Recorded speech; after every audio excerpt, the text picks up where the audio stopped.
Warahmatullahi wabarakatuh. Hari ini materi dari mata kuliah keamanan pangan adalah pengeringan.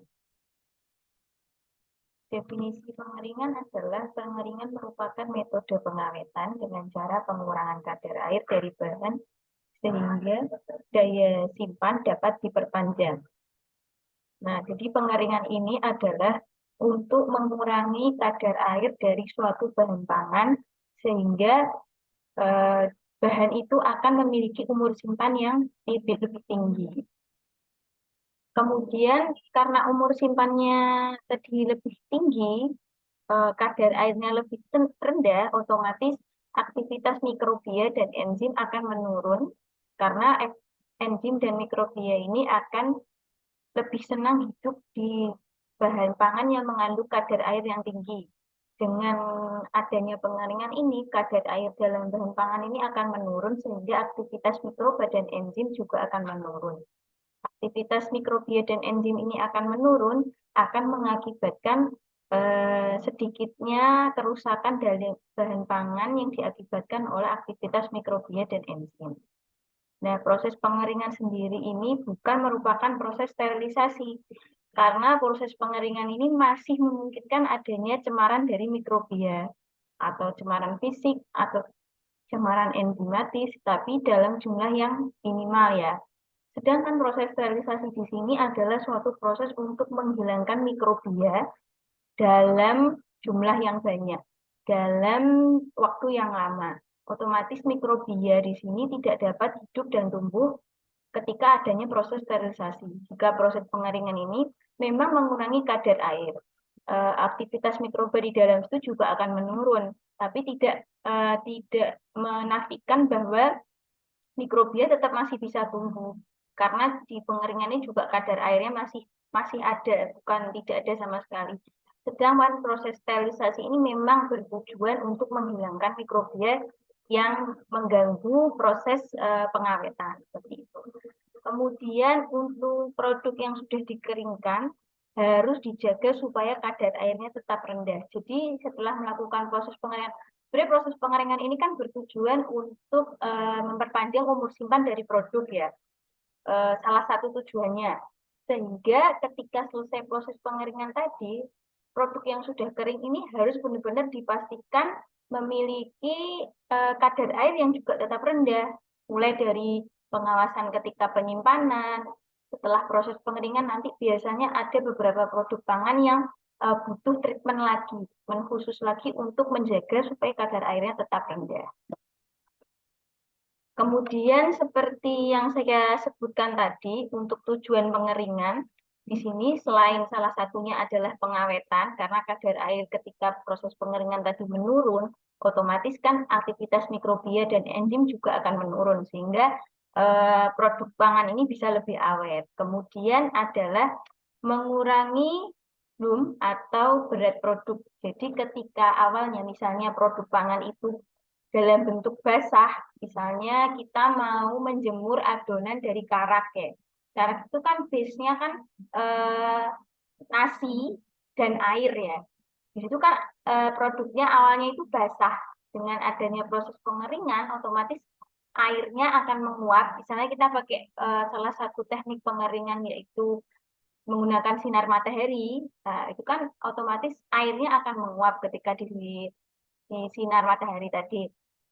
Sehingga berat produk otomatis akan berkurang juga dengan menguapnya air di dalam produk, sehingga itu memudahkan proses transportasi dan penyimpanan. Transportasi di sini adalah penyimpanan, jadi mengangkat produk satu ke produk yang lain, mengemas seperti itu. Kemudian kalau produk lebih lebih kering, otomatis membutuhkan penyimpanan yang lebih mudah ketimbang kita menyimpan produk yang lebih basah.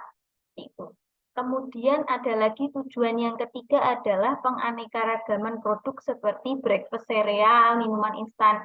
Jadi memang selain produk pangan itu dikeringkan untuk tujuan pengawetan atau untuk memudahkan proses transportasi dan penyimpanan, di sini ada tujuan pengeringan adalah untuk menganekaragamkan produk. Jadi ada benar-benar produk yang memang dibuat untuk seperti ada tujuan khususnya. Jadi membuat breakfast cereal atau membuat minuman instan seperti minuman instan ini contohnya kayak Marimas, saya sebut merek ya, Marimas, kemudian ada jamu instan, ada breakfast cereal gandum gandum instan itu kan memang produk ini ditujukan jadi bentuk yang lain untuk menggunakan proses pengeringan seperti itu. Kemudian untuk prinsip pengeringan sendiri di sini adalah satu, pengeringan terdiri dari perpindahan panas dan difusi air. Jadi pengeringan di sini menggunakan panas, ada sinar matahari misalnya, kemudian ada perpindahan air. Ketika ada sinar matahari, otomatis air ini akan berpindah. Jadi menguap, menyublim seperti itu. Ada pindah massa di situ. Kemudian ada lagi prinsip pengeringan yaitu perubahan cairan atau padatan menjadi uap. Nah, di sini awalnya misalnya produknya itu air atau cair seperti susu, kemudian dilakukan proses pengeringan menggunakan alat biasanya. Di sini kalau pakai mau membuat susu bubuk tuh biasanya alatnya namanya spray dryer. Nah, awalnya kan bentuknya susu itu cair. Ketika dia masuk ke spray dryer, ada panas laten di dalam alatnya itu, ada semburan panas juga di dalam alatnya itu, sehingga nanti produk yang keluar akan berbentuk serbuk. Jadi berbeda wujud, awalnya cair, kemudian menjadi serbuk. Kalau yang prinsip pertama tadi, memang awalnya tadi produk ini berbentuk misalnya padat, terus adanya panas, dia jadi lebih kering, tapi tidak merubah struktur dari produk, cuman perpindahan massa saja, yang awalnya produknya basah menjadi kering. Tapi kalau prinsip yang kedua ini, benar-benar perubahan dari produk yang awalnya cair menjadi produk yang berbentuk padat atau serbuk. Keduanya juga dipengaruhi oleh panas. Dan misalnya salah satu proses pengeringan ini juga tidak hanya melibatkan panas, ada yang proses pengeringan yang melibatkan suhu dingin. Biasanya alat yang digunakan adalah freeze drying. Pada produk-produk makanan yang tidak tahan dengan panas, dia menggunakan suhu dingin atau suhu beku disebut freeze drying alatnya. Kemudian untuk faktor-faktor yang mempengaruhi laju pengeringan yaitu satu tentunya suhu. Suhu di sini sangat mempengaruhi laju pengeringan. Semakin tinggi suhu, otomatis produk yang dikeringkan akan lebih cepat, seperti itu. Dan hukum sebaliknya ya, semakin suhunya rendah, otomatis membutuhkan waktu pengeringan yang lebih lama. Kemudian adanya tekanan laju aliran udara. Pada beberapa alat yang sudah modern, tekanan laju aliran udara ini bisa diatur. Jadi jumlah panas yang akan dikeluarkan dari mesin itu, nah itu bisa diatur. Dan itu juga mempengaruhi faktor dari laju pengeringan. Kemudian luas permukaan bahan. Luas permukaan bahan ini seperti ini, Dek. Jadi semakin kecil luas permukaan bahan, otomatis produk lebih mudah dikeringkan. Semakin besar luas permukaan produk, otomatis produk yang dikeringkan ini membutuhkan waktu lebih lama. Misalnya, kamu mengeringkan karat berukuran 2 cm dengan karat berukuran 5 cm. Itu akan lebih lama, akan membutuhkan waktu lebih lama yang karat berukuran 5 cm karena luas permukaan bahannya lebih besar atau lebih lebar seperti itu. Kemudian tentunya kadar air bahan ya. Semakin tinggi kadar air bahan juga lebih membutuhkan waktu atau laju pengeringan yang lebih lama. Sebaliknya semakin rendah kadar airnya juga akan membutuhkan waktu pengeringan yang lebih rendah. Kemudian adanya komposisi bahan kimia bahan. Jadi ada beberapa produk pangan yang mengandung zat kimia, di sini mempengaruhi laju pengeringan. Misalnya produk pangan yang mengandung gas. Nah, dia tidak bisa dikeringkan misalnya pada suhu yang tinggi, pada suhu yang rendah. Jadi menggunakannya itu pakai suhu rendah, sehingga dia otomatis membutuhkan waktu laju pengeringan yang lebih lama, karena dia menggunakan suhu yang lebih rendah, dengan alasan dia memiliki komposisi bahan kimia dari bahan pangan yang mudah rusak ketika menggunakan suhu yang lebih tinggi. Kemudian masuk ke metode-metode pengeringan. Jadi metode pengeringan ini ada beberapa macam. Mungkin yang di SMA pernah dapat fisika, pernah dengar konduksi, konveksi, radiasi ya. Ini saya bahas sedikit saja. Untuk metode pengeringan yang pertama adalah konduksi dengan cara kontak dengan plat panas. Jadi perpindahan, misalnya produk ini masuk ke dalam suatu plat. Plat itu seperti lembaran. Nah, di lembaran itu ada panasnya. Produk ini kontak dengan lembaran yang panas, yang ada konveksi atau konduksi dari suhu atau tekanan gas. Kemudian ada konveksi dari udara panas. Ketika produk ini lewat atau ketika produk ini ditempatkan pada suatu tempat, ada udara panas yang mengelilingi dia. Sehingga otomatis nanti terjadi pengeringan dari produk.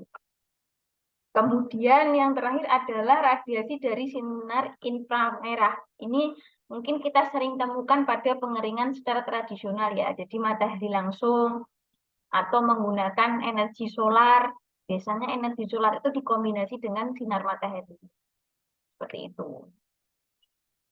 Kemudian untuk dasar pemilihan metodenya, jadi ketika kita ingin mengeringkan produk, kita punya tujuan untuk mengeringkan produk, itu kita pasti mempertimbangkan beberapa metode. Yang pertama, kita mempertimbangkan kualitas produk yang diinginkan. Kualitas produk apa yang mau kita inginkan? Misalnya kita ingin membuat susu bubuk, otomatis misalnya menggunakan perubahan dari cair menjadi serbuk. Alat apa sih yang sebenarnya sesuai untuk kualitas dari susu, produk susu bubuk ini? Alatnya apa yang sesuai itu menurut metode yang menginginkan kualitas yang diinginkan. Kemudian masuk kedua adalah sifat bahan dasar. Nah, sifat bahan dasar ini keterkaitannya sama bahan produk yang diinginkan untuk dikeringkan. Seperti misalnya ada produk yang tidak tahan dengan panas atau bahan suhu dingin. Alat yang sesuai yang digunakan untuk metode pengeringan ini apa? Kemudian yang terakhir adalah biaya. Misalnya kita memutuskan untuk menggunakan alat yang canggih, otomatis pengeluaran atau biaya yang digunakan itu juga tinggi. Dari segi listriknya, kalau pakai alat modern kan biasanya pakai listrik ya. Kemudian pembelian alatnya, sehingga perlu dikalkulasikan atau diperhitungkan ketika kita nanti menjual produk. Apakah produk itu cocok untuk dijual dengan harga yang tinggi karena penggunaan alat yang mahal tadi. Atau memang produk ini ditujukan untuk harga yang rendah atau menengah ke bawah. Otomatis alat untuk yang digunakan sebagai pengeringan tadi, otomatis menggunakan alat yang dengan harga yang lebih terjangkau seperti itu. Kemudian pemilihan jenis alat pengering. Nah, di sini macam-macam ya, ada alat-alat pengering yang digunakan ya. Jadi disesuaikan juga dengan pertama bahan yang akan dikeringkan. Bentuknya cair, pasta, slurp atau pulp atau cairan kental atau agregat besar atau kecil. Nah, pulp ini mungkin kalian kok sudah familiar ya. Pulp itu seperti suatu cairan yang mengandung serat. Mungkin kalau produk pangan yang sering kita temui itu minuman Minute Maid. Nah, minuman Minute Maid itu kan ada, itu kan base-nya jeruk, tapi ada seperti serat-serat jeruknya. Nah, itu namanya pulp. Jadi kita sebelum menggunakan alat pengering itu, kita sesuaikan dulu bentuk bahan yang akan dikeringkan itu seperti apa. Untuk kemudian nanti menentukan alatnya seperti apa. Kemudian sifat bahannya. Bahannya ini sensitif tidak terhadap oksidasi, peka tidak terhadap suhu. Ada beberapa bahan pangan yang memang tidak cocok dikeringkan pada suhu tinggi. Nah, bagaimana solusinya? Bagaimana alat yang sesuai? Kemudian sifat produk yang diinginkan. Mau mengeringkan produk dalam bentuk apa? Bubuk. Hasilnya mau berubah atau tidak? Seperti itu. Kemudian harga produk akhir murah, sedang, atau mahal. Jadi ketika kita pakai mesin itu perlu dikalkulasikan juga produk akhir ini akan memiliki harga yang terjangkau atau memang segmen pasarnya memang mahal seperti itu. Kemudian 3 tipe dasar proses pengeringan. 1 ada proses pengeringan matahari, ini yang paling sering kita temui ya. Secara radiasi langsung dengan sinar matahari. Kemudian proses pengeringan secara atmosferik.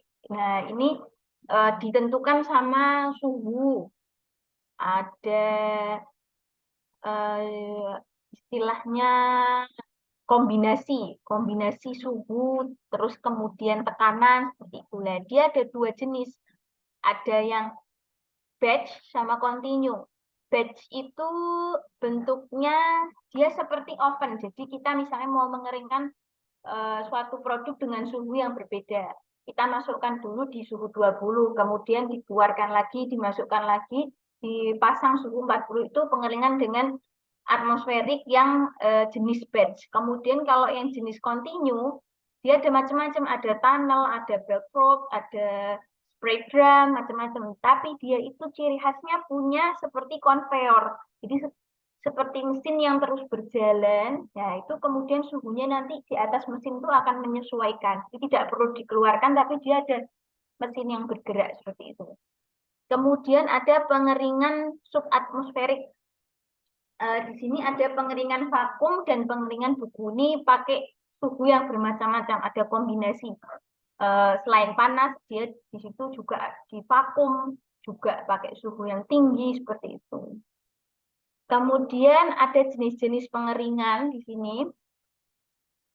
Jenis-jenis pengeringan yang pertama tadi adalah sun drying. Di sini menggunakan sinar matahari. Biasanya dia ini kelemahannya tuh terbatas pada iklim panas dan kelembapan rendah. Jadi karena dia itu dikeringkan pada suhu matahari, otomatis kan tergantung sama iklim lingkungannya juga. Jadi kadang mendung, misalnya kadang pas teriknya suhunya tinggi, kan kita nggak bisa atur kalau kita pakai sinar matahari ya, kalau pengeringan menggunakan sun dry ini. Nah, biasanya pengeringan tradisional ini yang dikeringkan adalah jenis-jenis buah-buahan seperti anggur, kurma, aprikot, pir. Nah, untuk pengeringan ini tuh disarankan pada kadar air buah-buahan yang lebih besar dari 15%. Kemudian umur simpan dari produk yang menggunakan sun drying ini juga terbatas karena gini, kalau kita pakai pengeringan sistem sun drying ini kan dia nggak steril ya, istilahnya itu mudah terkontam dengan cemaran fisik, cemaran mikrobiologis karena kan dia terbuka, tidak steril, lingkungannya itu tidak steril sehingga umur simpannya juga terbatas. Kemudian pengeringannya ini berlangsung lambat karena dia kan kita nggak bisa atur mau suhu berapa, waktunya berapa lama. Karena kan pakai sinar matahari ini kan juga tergantung dari iklim sama cuaca juga. Kemudian kalau produknya bermutu tinggi, memang kalian tuntutannya mau bikin produk bermutu tinggi, ini nggak disarankan penggunaan pengeringan jenis sun drying ini karena kan tadi dia lebih mudah terkontaminasi. Ini ya seperti yang saya jelaskan tadi, sering terkontaminasi debu, kotoran, serangga, seperti itu. Kemudian ada jenis pengeringan lagi yang dinamakan solar drying. Solar drying ini menggunakan energi matahari secara tidak langsung.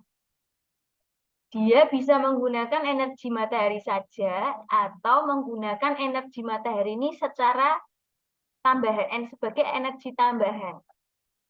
Jadi dia dalam ruangan seperti ini ya, ruangan kaca ini, kemudian nanti di ruangan ini dia diberi istilahnya lingkungan panas atau suhu panas yang bisa diatur. Nah, dia bisa kombinasi juga dengan sinar matahari dari rumah kacanya ini. Seperti itu. Biasanya pengeringan ini lebih cepat dari pengeringan menggunakan sinar matahari saja. Kemudian ada jenis pengeringan bernama clean drying. Clean drying ini menggunakan udara panas. Jadi ini kan alatnya ya. Kemudian bawahnya ini nanti ada pemanas sama pembakar gas. Terus udaranya akan mengalirkan di atas bagian tempat produk yang dikeringkan. Ini alatnya namanya clean drying. Kemudian ada namanya cabinet drying. Bentuknya nih seperti oven. Kemudian dia ada seperti tempat untuk menaruh produknya di sini. Seperti yang saya jelaskan ya, dia ini batch. Jadi bisa tidak secara kontinu terus-menerus. Kita keluarkan, kita masukkan lagi, kemudian diatur suhunya. Di sini suhunya bisa diatur ya, karena ini sudah termasuk alat modern. Di sini bisa mengatur suhu. Terus kemudian di sini nanti ada fan-nya. Fan-nya di sini juga ada outlet udara. Fan-nya di sini menghembuskan udaranya untuk pengeringan. Biasanya juga bisa untuk uji coba produk. Jadi kita misalnya mau sampling membuat produk, nah bisa menggunakan alat ini dulu. Kemudian ada alat yang disebut sebagai tunnel drying. Tunnel drying ini seperti kabinet drying, tapi dia ini kontinu, jadi jalan terus. Jadi dia jalan. Kalau kabinet drying tadi kan batch, kita harus buka dulu, kemudian produknya kita keluarkan, kita masukkan lagi. Sedangkan kalau kabinet drying ini produknya langsung jalan. Nah, sistemnya ini disebut sebagai sistem kontinu. Biasanya pengeringan menggunakan sistem ini itu lebih seragam. Jadi nggak panasnya itu produk satu dengan yang lain itu juga sama, bakal kering di suhu yang sama, di waktu yang sama. Sehingga nggak memungkinkan produk ini akan ada yang satu kering, yang satu masih basah, seperti itu. Biasanya digunakan untuk produk buah-buahan. Terus ketika meletakkan produk yang akan dikeringkan itu juga diberi sebuah baki. Baki itu seperti apa ya, alas. Nanti kemudian akan dialirkan sama kereta yang bergerak. Itu. Kemudian ada yang disebut sebagai alat conveyor drying. Di sini hampir sama dengan tunnel drying, cuman yang di sini itu dia ada udara yang bersirkulasi. Jadi udaranya ini gantian, masuk keluar gitu. Terus dia di sini kelembapannya juga bisa diatur. Kemudian keuntungan dari proses pengeringan menggunakan proses yang otomatis ini adalah menggunakan sedikit tenaga kerja. Semakin canggih alat yang digunakan, otomatis tidak membutuhkan tenaga kerja yang banyak ya, karena alatnya sudah bisa mandiri, bergerak sendiri. Kemudian pengeringan ini digunakan dalam skala besar. Kalau memang menggunakan alat yang canggih, alat yang membutuhkan biaya sangat tinggi, otomatis lebih disesuaikan dalam skala besar. Jadi mengeringkan dalam jumlah yang banyak.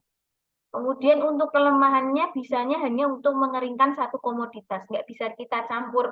Misalnya mengeringkan temulawak sama kunir jadi satu tuh nggak boleh. Jadi memang kalau pakai proses otomatis ini harus benar-benar produknya sama. Kemudian nggak cocok untuk produk yang harus mengalami kondisi pengeringan yang berubah-ubah karena tadi sistemnya kontinu biasanya. Ada yang kadang produk harus dikeringkan dulu suhu 20, kemudian dikeringkan lagi ke suhu 40, itu tidak disarankan untuk menggunakan proses yang otomatis. Kemudian untuk spray drying, di sini contoh untuk pembuatan produk bubuk. Jadi di sini nanti cairannya akan masuk ke dalam automation gas ini. Kemudian nanti dari sini disemprotkan udara panas sehingga nanti keluarnya dalam bentuk bubuk. Jadi cairannya akan terdispersi karena adanya aliran udara panas. Nanti setelah jadi partikel-partikel akan terkumpul, kemudian nanti bisa langsung digunakan. Spray drying ini biasanya penggunaannya dari bahan cair ke bahan padat, susu, jus buah contohnya. Di sini ada bagian-bagiannya ya, ada fan-nya untuk menghasilkan udara panas, kemudian atomizer jet ini untuk menghasilkan partikel cair, jadi seperti alat penyemprotnya gitu. Kemudian chamber ini adalah tempat untuk partikel cair kontak sama udara panas. Chamber ini seperti tongnya ini. Di sini nanti produk akan bertemu dengan udara panas. Seperti itu. Kemudian ada lagi drum drying. Biasanya ini digunakan untuk mengeringkan produk-produk cair slurry atau pure. Jadi nanti produknya akan mengelilingi di sini di drum. Kemudian nanti kalau sudah kering, dia akan dilepaskan oleh pisau. Dipengaruhi juga sama lama kontak bahan dengan permukaan, karena tadi bahannya dialirkan di drum sini. Setelah kering nanti kemudian serpihannya itu akan digiling di sini. Ada seperti blade itu seperti pisau penggiling, dia kering di bagian pinggir sini, terus kemudian dia akan turun, kemudian nanti akan dihaluskan atau dihancurkan di sini, jadi serpihan-serpihan.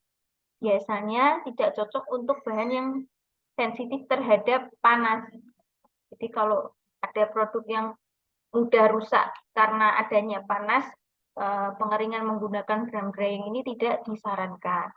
Kemudian karena dia suhunya tinggi, bisa menyebabkan off flavor atau off color, jadi perubahan warna atau adanya perubahan rasa. Kemudian untuk produk pangan yang kadar gulanya tinggi ini juga tidak disarankan menggunakan drum drying karena di sini nanti akan sulit untuk diambil karena kalau produk pangan yang punya kadar gula yang tinggi itu akan mengalami proses kristalisasi atau akan mengalami proses karamelisasi. Biasanya kristalisasi dan karamelisasi ini kan menyebabkan produk jadi lebih keras ya, lengket. Nah, itu nanti kalau menggunakan drum drying ini akan susah untuk dikeluarkan. Dia akan lengket di situ. Jadi tidak cocok untuk produk yang memiliki kadar gula yang sangat tinggi. Seperti itu. Kemudian ada alat yang disebut sebagai vacuum drying. Di sini menggunakan suhu lebih rendah. Untuk produk-produk pangan yang memang tidak tahan oleh suhu tinggi. Bisa menggunakan alat yang disebut vacuum drying ini. Karena dia tadi menggunakan suhu yang lebih rendah, otomatis oksidasi selama proses pengeringan ini tidak terjadi. Biasanya alat-alat yang bahan-bahan yang digunakan di sini adalah bentuk pasta, tepung, produk-produk berbentuk irisan. Kemudian ada lagi press drying, di sini menggunakan suhu dingin. Tidak ada perubahan cairan ya atau perpindahan cairan dari bagian dalam produk. Jadi dia benar-benar menggunakan kristal es untuk menguapkan rongga yang ada dalam produk. Terus dia juga tidak terjadi pengurutan, jadi merusak struktur produk itu tidak. Dia sistemnya akan membuka pori dari produk tadi dengan suhu dingin. Nah, kemudian nanti terjadi proses sublimasi di situ. Seperti itu. Kemudian ini beberapa kriteria atau syarat yang digunakan untuk berapa produk organik. Hambatannya apa saja? Yang pertama, kalau dia pakai suhu yang rendah, pengeringannya cepat, biasanya untuk produk-produk yang mudah rusak oleh enzimatis. Nah, ketika dia memang punya ciri atau punya sifat pembawa itu akan terjadi reaksi enzimatis, dia dapat melakukan teknik pengeringan dengan cara pembekuan bahan dulu atau pengeringan dari bahan beku sampai kadar airnya 2%. Akan tetapi itu juga memiliki kelemahan di situ karena dia pakai teknik pembekuan atau 2 kali tahap pengeringan itu prosesnya membutuhkan biaya yang tinggi. Kemudian perlu pengemasan khusus. Jadi memang ini untuk yang produk enzimatis ini memang ditujukan untuk produk-produk yang akan memiliki nilai jual yang tinggi. Kemudian kalau produk ringan berbentuk dan ukurannya dapat dipertahankan ini biasanya pakai teh instan, kopi, udang-udangan. Jadi dia yang penting produknya ini kering gitu saja kalau produk organik yang tipe 2 ini. Kemudian ada yang freeze drying. Kalau freeze drying ini memang dia ditujukan menggunakan suhu suhu rendah ya, suhu tinggi. Suhu rendah, terus dia akan bekerja pada pembekuan material dan mengurangi tekanan dalam produk seperti itu. Kemudian ada lagi alat yang disebut sebagai pneumatic drying. Di sini dia biasanya bahannya akan dikeringkan menggunakan ban berjalan. Nah, nanti partikelnya selama berjalan ini akan mengecil ukurannya sampai benar-benar kering seperti itu. Kemudian ada tipe mesin pengeringan yang disebut sebagai fluid bed drying. Di sini proses pengeringannya itu udara panas akan menghembuskan panas pada partikel makanan sehingga nanti partikelnya akan tersuspensi dan gerakannya akan menjadi lambat. Biasanya alat-alat yang cocok dikeringkan menggunakan fluid bed drying ini adalah granula pati kentang atau kacang kapri. Biasanya ini juga alatnya digunakan untuk proses pengeringan semi kering. Jadi masih nanti ada proses lagi yang menggunakan alat lagi untuk memastikan produk ini lebih kering lagi. Alatnya ini disebut sebagai brand drying. Jadi setelah menggunakan fluid bed drying, dia menggunakan bin drying. Yang mungkin di fluid bed drying ini kadar airnya awalnya tinggi, terus menurun jadi 10-15%. Kemudian dengan bin drying itu dia nanti bisa turun 3-6%. Nah, sebelum proses pengeringan ini beberapa produk pangan itu mempunyai treatment khusus. Misalnya produk pangan yang punya aktivasi enzim yang tinggi. Produknya harus diinaktivasi lagi dulu enzimnya. Seperti produk buah-buahan gitu. Produk-produk buah-buahan ini biasanya mengandung enzim seperti ketalase, peroksidase, polifenolase, dan enzim-enzim lain. Biasanya kalau dia itu tidak diaktifkan, tidak diinaktifkan enzimnya, nanti bisa merubah flavor, merubah cita rasa, merubah color warnanya juga. Jadi sebelum dikeringkan lebih baik dilakukan inaktivasi enzim. Inaktivasi enzim ini dapat dilakukan dengan dua cara yang familiar kita lakukan ya. Seperti asidifikasi sama blanching. Asidifikasi ini salah satu proses inaktivasi enzim dengan cara membuat produk yang awalnya basah menjadi asam. Jadi misalnya kalau di SMA itu kita diajarkan pH 1-7 itu asam, 7-14 itu basa. Misalnya produk ini kalau punya inaktivasi enzim yang tinggi yang awalnya misalnya pH-nya dia 8, jadi diturunkan jadi pH 6 atau 7. Ini gunanya untuk inaktivasi enzim. Kemudian proses namanya blanching, mungkin sering kita temui ya, merebus sayur atau buah dalam air hangat seperti itu. Atau suhu air yang tinggi. Nah, proses blanching ini harus benar-benar kita perhatikan di waktu yang tepat, di suhu yang tepat ya. Kalau blanching yang ini tidak sempurna, nanti ada perubahan flavor sama perubahan warna juga. Kemudian ada proses kedua, perlakuan sebelum pengeringan, yaitu sulfuring. Digunakan untuk inaktivasi enzim polifenolase di sini. Biasanya enzim polifenolase ini menyebabkan reaksi pencoklatan. Ini bisa disemprot dengan gas sulfur ya, SO2, atau pendaman di larutan Na-sulfit, bisulfit, metasulfit, seperti itu. Kemudian ada juga perlakuan setelah pengeringan. Perlakuan setelah pengeringan ini, jadi setelah proses pengeringan ini kita harus melakukan treatment lagi ya. Pada produk-produk tertentu, misalnya pengeringan pada tepung-tepungan. Itu harus ditambahkan anti penggumpalan supaya ketika setelah dikeringkan itu tidak terjadi penggumpalan. Kemudian untuk memastikan ukuran produknya seragam, dilakukan pengayakan. Jadi setelah dikeringkan, produk yang menggumpal tadi diayak supaya ukuran partikelnya sama. Kemudian misalnya pada saat proses pengeringan ada cemaran fisik atau benda-benda asing, nah itu perlu dilakukan pemisahan. Kalau memang warnanya menyimpang, boleh ditambahkan bahan tambahan pangan. Kemudian pengemasan, ini perlu diperhatikan juga setelah proses pengeringan, produk yang kering itu juga dipengaruhi oleh jenis pengemasnya.